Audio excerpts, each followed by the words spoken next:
الرجيم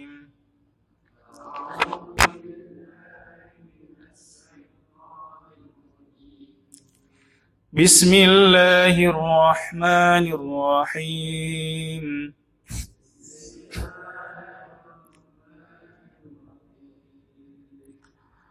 أولما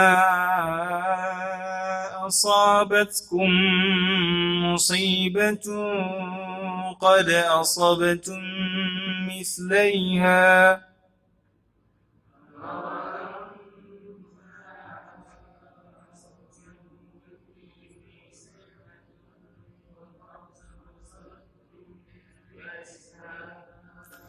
قلتم أن هذا قل هو من عند أنفسكم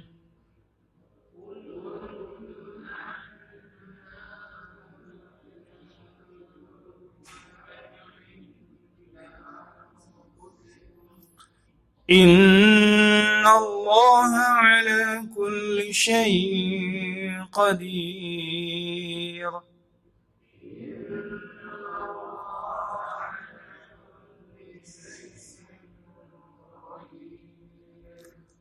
وما أصابكم يوم التقى الجمعان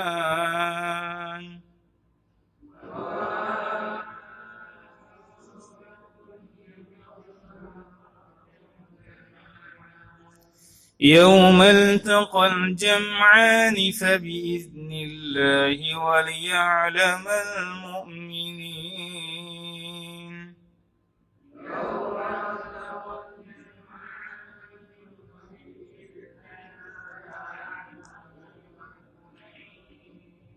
Sadaqallahul Azim.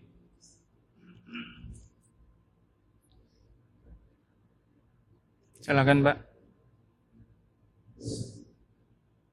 Dan mengapa kamu heran ketika ditimpa musibah kekalahan pada waktu? Adakah kamu telah menimpakan musibah 2 kali lipat kepada musuh-musuhmu pada perang Badar? Kamu berkata, dari mana datangnya kekalahan itu? Katakanlah, itu dari kesalahan dirimu sendiri. Sungguh Allah Maha Kuasa atas segala sesuatu. Dan apa yang menimpa kamu ketika terjadi pertempuran antara 2 pasukan itu adalah dengan izin Allah. Dan agar Allah menguji siapa orang yang benar-benar beriman. Nah, terima kasih sudah dibacakan terjemahannya.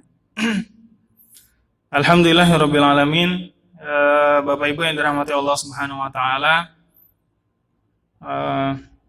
kita kembali akan mengkaji Quran surat Ali Imran ayat 100, melanjutkan kembali 165 sampai 166, di mana Allah Subhanahu wa taala berfirman dalam surat Ali Imran 165, أولما أصابتكم مصيبة قد أصابتم مثليها قلتم أن هذا قل هو من عند أنفسكم إن الله على كل شيء قدير.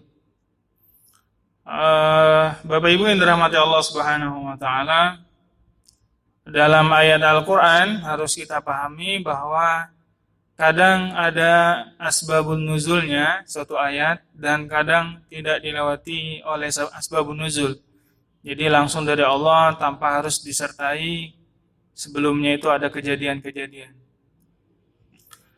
Nah, pada surat ini atau pada ayat ini bil khusus 165 itu masih berkaitan tentang kekalahan umat Islam, penderitaan umat Islam yang dialami oleh umat Islam ketika di perang Uhud, ya.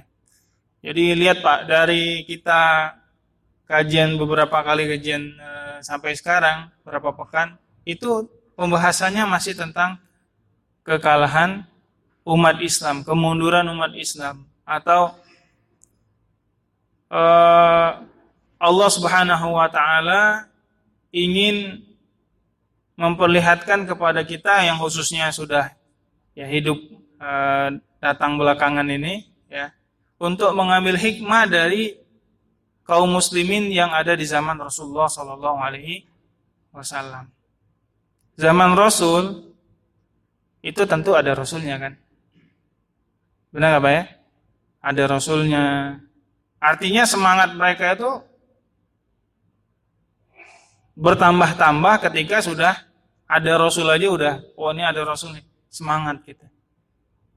Belum lagi di situ ada malaikat-malaikat yang senantiasa menolong mereka ketika mereka membutuhkan.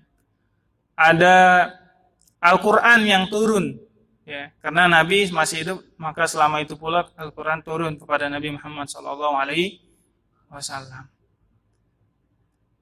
Jadi semua kelebihan ini Pak, kelebihan yang dimiliki umat Islam di waktu itu, di zaman Nabi, itu pun bisa kalah.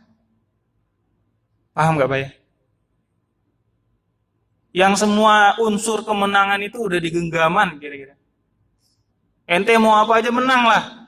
Lawan siapa menang. Kalah. Padahal Nabi di tengah-tengah kaum muslimin. Kenapa ini bisa kalah seperti ini? Nah itu maksudnya Pak.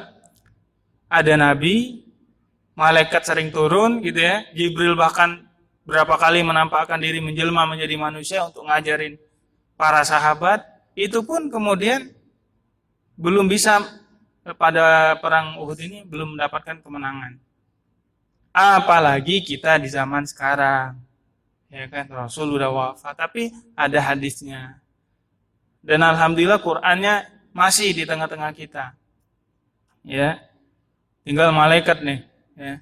Barangkali ada jamaah-jamaah di sini jelmaan malaikat. Pak, mudah Pak untuk mengetahui dia itu malaikat atau bukan. Apa caranya? Caranya adalah yang dilakukan oleh Nabi Ibrahim alaihissalam. Ditawarkan daging kambing. Daging kambing yang si muda ya.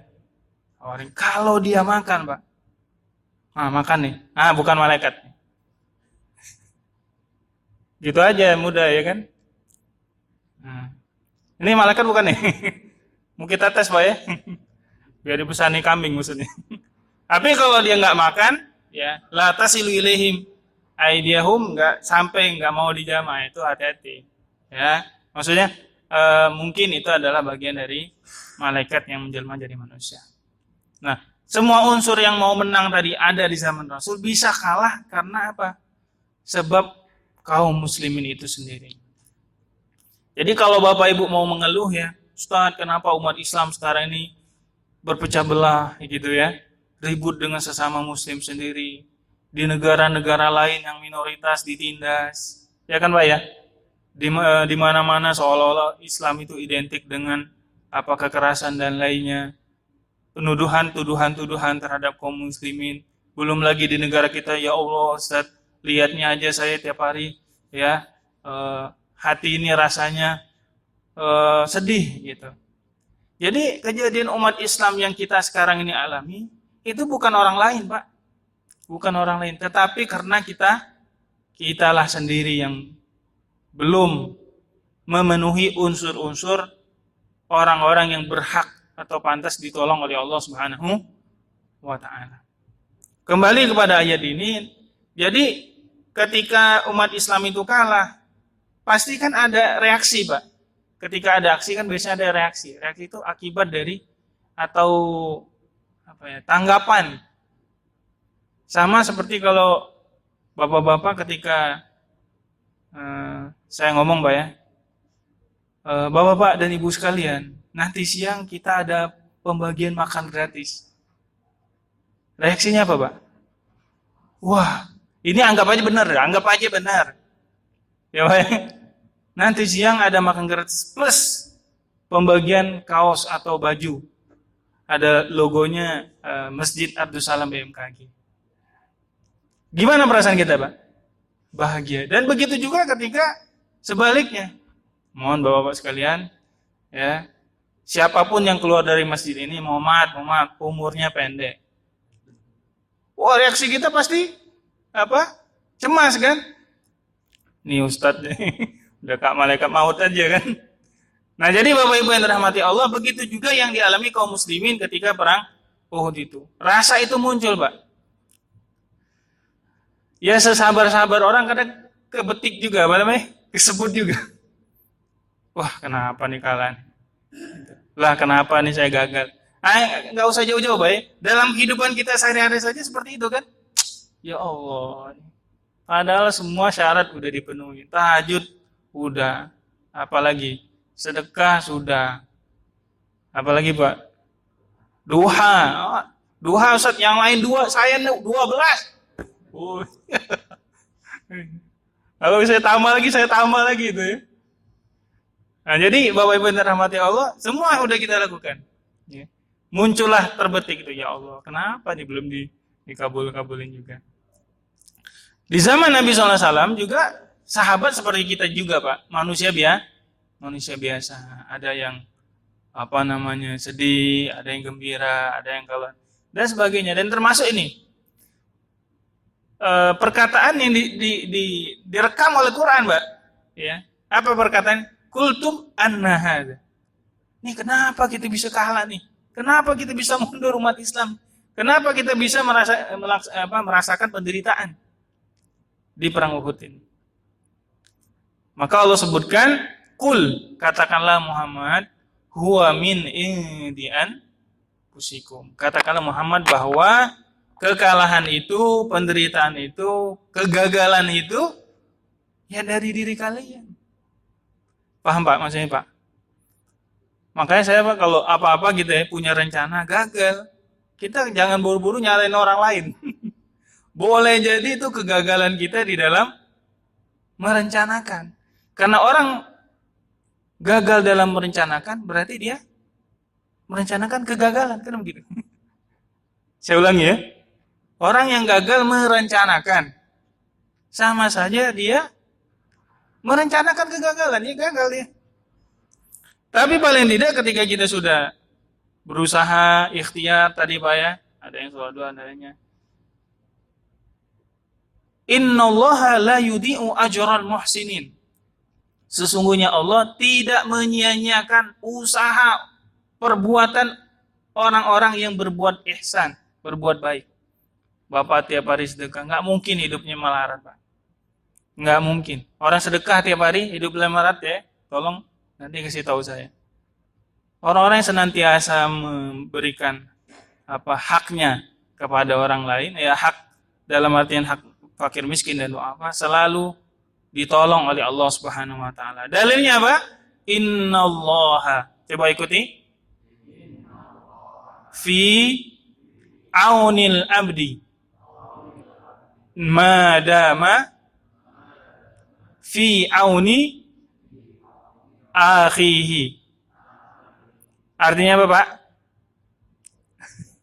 Sesungguhnya Allah menolong hamba-hambanya selama hamba tersebut menolong saudaranya.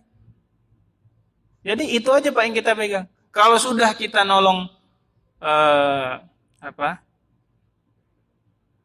saudara kita, kaum muslimin, muslimat, dan orang-orang yang tentunya butuh pertolongan kita, jangan khawatir kita tidak ditolong oleh Allah Subhanahu wa taala. Bahkan kita, Bapak Ibu, diperbolehkan untuk berdoa, bertawasul dengan amal soleh kita. Saya kasih contoh ya. Waktu Bapak misalnya ada kenaikan jabatan.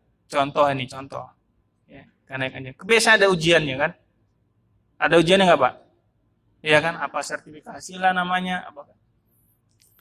Ketika sebelum ujian, mantap. Persiapannya, sudah menghafal gini, siapin segala macam.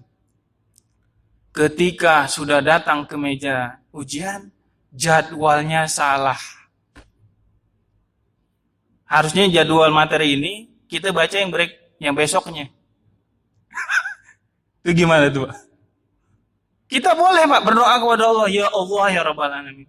Sungguh saya salah lihat tanggal, paling enggak begitu dulu tuh. Tapi ya Allah, bi'izzatika wa karamika, dengan kemuliaanmu, sungguh dulu atau saya sering sholat duha, nggak pernah tinggal sholat duha saya.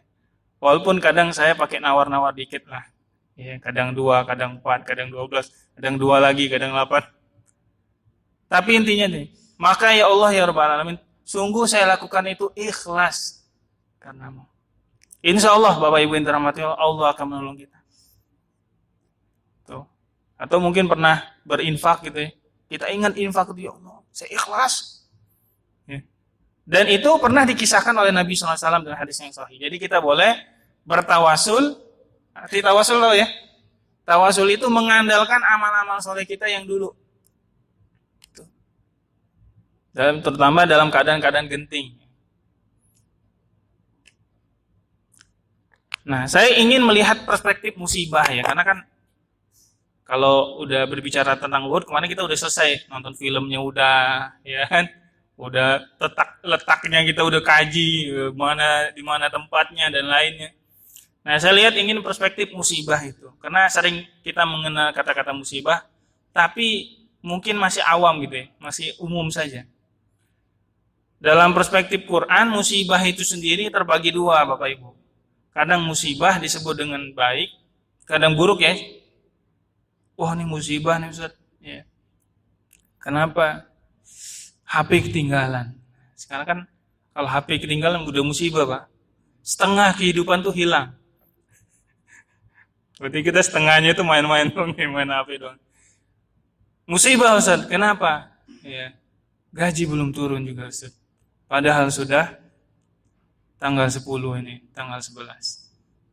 Jadi musibah ada yang buruk. Tapi kadang juga musibah disebutkan dengan artinya baik. Wa ma asobatkum min hasanatin faminallah. Apa yang menimpa kalian? Tapi ini jarang, Mbak, jarang. Lebih dekat musibah itu kepada yang buruk. Tapi juga kadang disebutkan yang baik. Kalau kita lihat di sebelah sana, kurang lebih penggunaan kata musibah dalam Quran berapa Bapak Ibu? 77. Berarti dia digunakan dalam Quran banyak sekali ya. 56 ayat di dalam 27 surah. Rinciannya 33 kali dalam bentuk kata lampau. Asoba, ya, telah tertimpa. Kadang bentuknya fi'lul mudhari. Fi'lul mudhari itu kalau dalam bahasa Arab yang sekarang dan akan datang, sedang terjadi. Jadi kadang musibah itu Pak yang sudah-sudah kita ingat Pak. Pernah saya ceritakan juga mungkin dalam kajian ini, dulu ya, ketemulah Nabi Musa dengan Nabi Adam alaihissalam. Apa kata Musa? Wahai Nabi Adam, wahai Adam, kenapa kamu berbuat maksiat? Kalaulah engkau tidak berbuat maksiat, tentu kita masih di surga sekarang ini. Benar nggak Pak ya? Oh enak, ya kan? Apa-apa kerja kan tinggal ongkang-ongkang kaki doang udah datang tuh. Ya, makan pagi datang klub yang makan. Apalagi Pak? Gorengan, tek, ada. Batagor, ini siapa yang masak ya? Gak ada, langsung ada. Itu enaknya di surga. Apa kata Nabi Adam? Wahai Musa, kalimullah. Wahai Musa, engkau termasuk orang yang berbicara langsung sama Allah. Kan ada 3 Pak. Siapa yang berbicara langsung sama Allah? Adam, Musa, Nabi Muhammad SAW. Adam, Musa, Nabi Muhammad SAW. 3 orang. Engkau kalimullah, engkau pernah bicara dengan Allah, engkau diberikan tahu dan lainnya. Tapi kenapa engkau ya mencela dari sesuatu yang telah ditetapkan kepadaku 50.000 tahun sebelum diciptakannya langit dan bumi? Paham Pak maksudnya Pak? Jadi musibah-musibah yang datang kepada diri kita itu semuanya telah tercatat di Lauhul Mahfuz Bapak Ibu. Udah tercatat, udah terekam gitu loh. Namun yang menarik bahwa Allah tidak memberitahu kita bahwa apa yang tercatat itu, misalnya nih, semenit kemudian kita ngapain, dapat apa yang terjadi, kan kita nggak tahu ya. Itu hikmahnya sangat besar Pak. Kenapa? Coba kalau dikabarkan kita yang buruk-buruk, wah itu kita sudah lemes duluan. Maaf, sebentar lagi Anda kena corona, oi, lemes gitu. Iya kan? Ini maaf nih orang Depok mana nih? Iya, satu orang Depok, dua orang Depok kena, yang lain lemes Pak. Margonda sepi, iya kan? Nggak tahu sepi apa banget, kata teman itu sepi gitu. Ya, orang pada ketakutan. Ya, jadi udah kita kalau udah dikasih tahu takdirnya nanti gimana, lemes, udah nggak semangat, kenapa? Udah nggak ada ini lagi. Sama seperti orang main bola, udah ketahuan skornya berapa. Lah ngapain kamu main? Udah tahu skornya. Dan kadang pula bentuknya isem. Ya, isem itu ya kata benda. Nah kembali Pak ya. Mau musibah baik dan buruk. Kalau baik ya kita syukuri, kalau buruk ya kita sabar.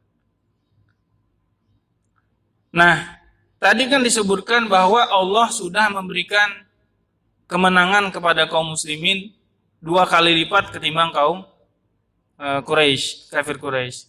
Kaum muslimin di perang Uhud itu meninggal dunia kurang lebih 70 sampai 75 orang. Ya, termasuk salah satunya paman Nabi Muhammad SAW, Hamzah bin Abdul Muttalib, meninggal dunia, Pak. Ya. Jadi kalau kita lihat dalam sejarah, ini umat Islam selalu jumlahnya lebih dikit. Perang Mu'tah 200.000 lawan 3.000, Pak.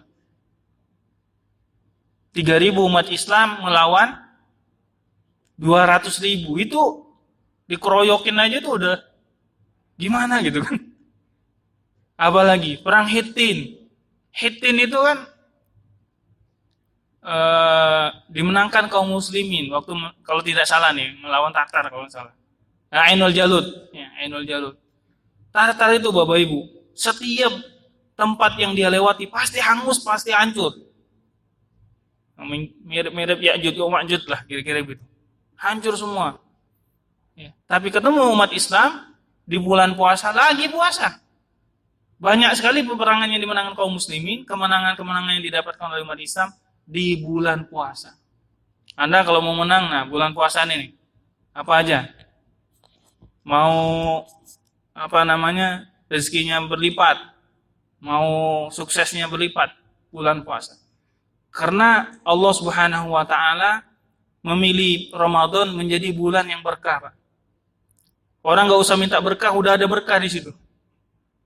Tapi bukan berkat, Pak ya. Kalau berkat ini kan identik dengan makanan. Nah, ini perang Badar ya. Jadi kaum muslimin di perang Badar itu 2 kali lipat kemenangannya.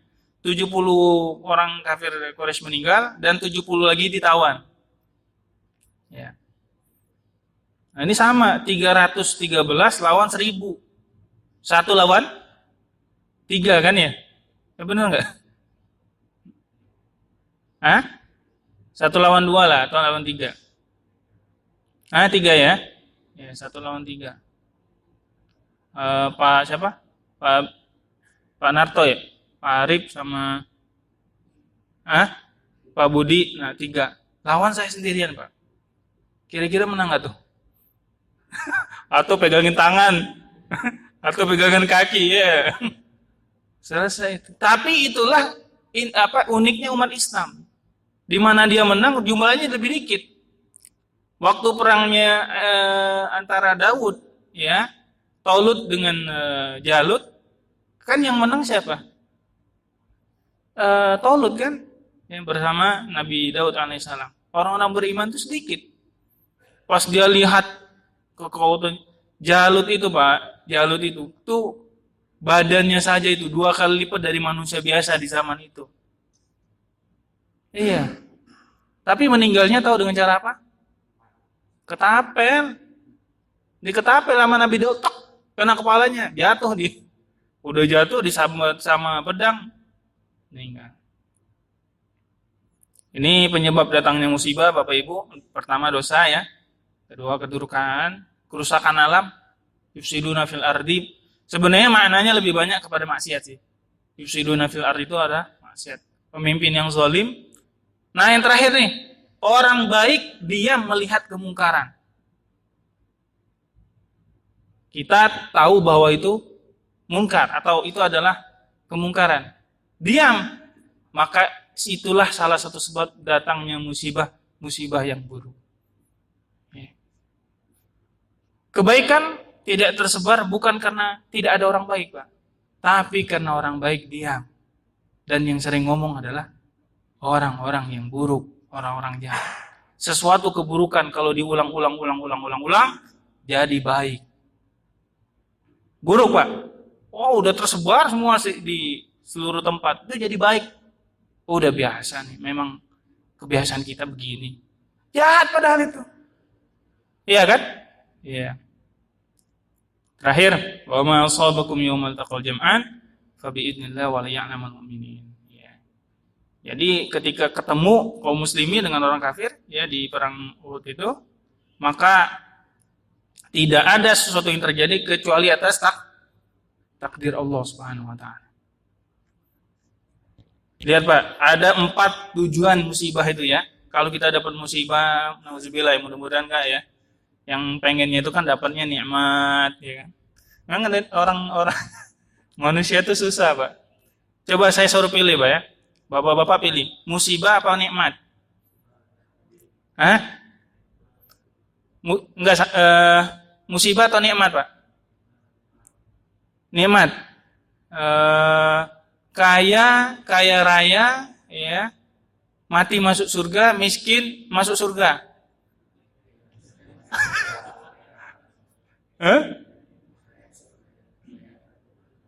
Iya, berarti benar kata Quran itu. Bahwa manusia ya cinta dunia, cinta yang enak-enak. Innal insana sesungguhnya manusia itu cinta terhadap dunia lah katsir ya, sangatlah banyak. Ya. Tapi itulah tabiat kita, Pak. Itu memang bawaan dari sono. Ya. Yang kedua, yang pertama adalah ujian keimanan dan tadi juga disebutkan dalam ayat ini, waliya'lamal mu'minin. Ya. Jadi setiap kali kita mengatakan aman tuh, nah, siap-siap Pak. Amantu billahi robba wa bil islami dina wa bi Muhammadin nabiyya wa rasulah. Setelah itu pasti ada ujian. Apa aja? Mau ujian perkataan, perbuatan, atau hati. 3 ini ya. Ujian perbuatan, perkataan, atau hati. Tergantung. Kedua, meningkatkan keimanan derajat di sisi Allah. Nah ini, bukti cinta. Biasanya kalau Allah sudah cinta kepada seorang hamba, semakin berat ujiannya. Bapak Ibu cinta kepada Allah? Kok jawabnya dikit nih. Cinta apa enggak nih? Siap-siap Pak, kena uji. Siap-siap.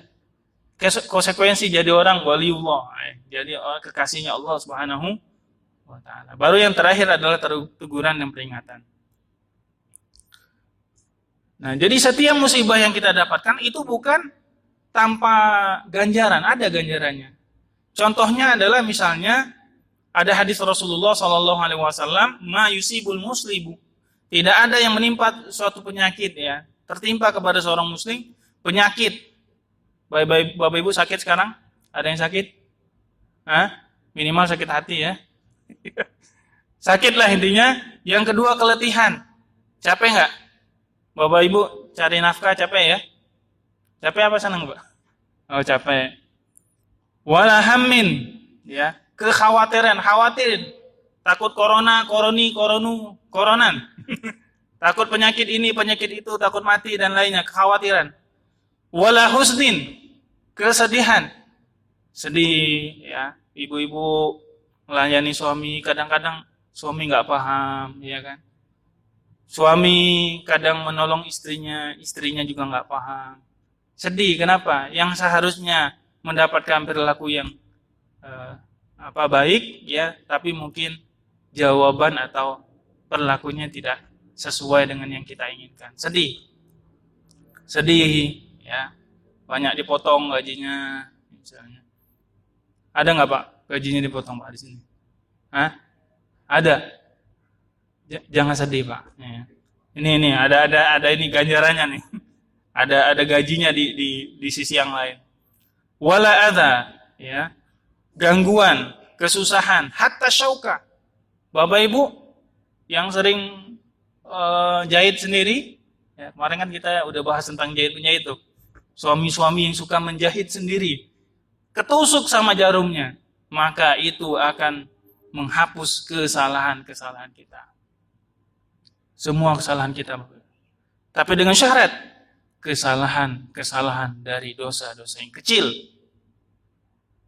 Jadi yang dihapus nih dalam hadis ini, dosa-dosa yang mana? Yang kecil. Yang gede nggak bisa, Pak, nggak bisa. Apalagi dosa ngambil hak orang lain, nggak bisa. Iya, karena kalau itu harus berhenti dulu. Ya, kalau dosa besar itu harus berhenti, harus nyesel dulu, tidak mengulangi, dan kalau berkaitan tentang hak orang lain, hak manusia harus dibalikan. Nah, itu sajalah yang dapat saya sampaikan pada kesempatan kali ini. Mudah-mudahan kajian tentang Quran Surat Al-Imran ayat 165 dan 66 ini pertama menambah keyakinan kita, Pak, bahwa apapun yang terjadi, musibah yang menimpa, ya, ketakutan-ketakutan, hal-hal yang tidak mengenakan, yakinlah bahwa semuanya itu Allah Subhanahu wa taala tidak ingin menyakiti kita. Allah tidak ingin berbuat buruk kepada kita. Tapi untuk apa semuanya itu? Agar kita nanti menemui Allah Subhanahu wa taala dalam keadaan tidak berdosa lagi. Habis dosa kita, Pak. Habis semuanya itu. Karena tadi musibah-musibah itu. Dan yang kedua bahwa tidaklah semua yang kita lakukan itu karena kita, gara-gara kita menyalahkan diri kita. Kita berburuk sangka dengan diri kita. Sehingga apa? Kita kemudian mencelakakan diri kita. Banyak, Pak, ya, kemarin ada orang bunuh diri, Pak. Seorang warga negara asing terjangkit batuk-batuk, pilek dan demam, berada di salah satu hotel di daerah Jawa Tengah atau Jawa Timur. Bunuh diri. Kenapa? Dia mengira bahwa dia terkena dengan virus corona. Seuzon dulu kan, oh ini saya kena corona. Bunuh diri. Pas dicek rupanya dia negatif corona. Nah, ini kan menurut saya sesuatu yang berburuk sangka terhadap dirinya kan. Belum ada dalil, belum ada bukti bahwa dia, janganlah, Pak, pilek-pilek dikit, nggak apa-apa. Ya, oh, ini corona, jangan. Ya, iya, stres, santai aja, santai. Kalau kita pilek berobat, kalau demam, ke dokter. Gitu. Dan sering-sering kita berwudu, ya kan? Berwudu, senantiasa berwudu. Dan kurangi ke tempat-tempat yang sudah ada coronanya, Italia, apalagi Korea. Ya. Walaupun Bapak Ibu banyak uangnya, janganlah ke sana. Ya. Jangan. Kenapa? Lagi ada musibah seperti itu. Hindari tempat-tempat yang sudah terkena. Iran, Malaysia. Saya mau ke Malaysia aja. Oh, kenapa? Tiket murah. Murah ke sana, pulang sini batu. Ya, jangan. Dia dulu, udah ibadah aja lah di rumah ya. Yang penting ke kantor masih terus. Ya. Kenapa nggak ke kantor? Takut, Ustaz. Takut batuk dan pilek. Ya. Nah, jadi Bapak Ibu yang dirahmati Allah, kita tetap berusaha, tapi juga tawakal kita harus diperkuat. Ya, tawakal kepada Allah Subhanahu Wa Taala. Ada yang pertanyaan? Kayaknya nggak usah dulu ya. Nanti setelah kita tutup. Kita akhiri dengan alhamdulillah. Alhamdulillahirabbil alamin. Dan doa kafaratul majlis, subhanakallahumma wa bihamdika